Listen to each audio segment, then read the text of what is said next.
Radio city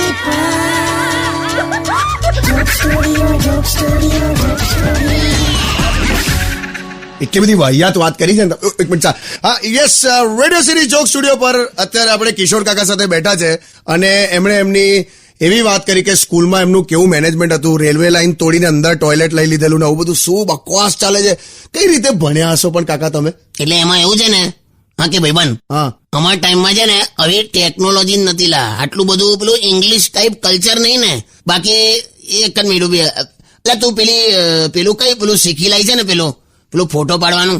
શું? પેલું નહીં, પેલું એક હાથ આમ અદ્ધર કરીને પેલી પાનની પિચકારી મારતા હોય એવું નહીં, પેલું હોટ કરતા હોય છે, સીટી વગાડતા હોય એવું હોટ કરીએ ને આપણે. એ તો છે ને સેલ્ફી લેવાની સ્ટાઇલ છે. હા, એવું આપણને ના આવડે યાર.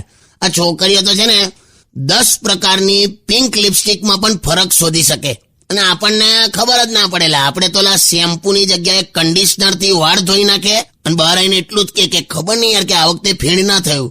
અને એ ટાઈપનો માણસ પાછો ઇંગ્લિશમાં મેસેજ કરે. હા, ખરેખર છોકરીઓને ઇમ્પ્રેસ આમ કરે, આમ કે lovely pic, nice, beautiful photo.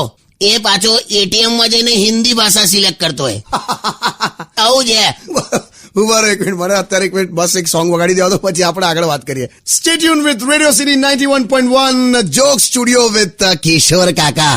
ચાલ ને હવે વગાડ ને. Only on Radio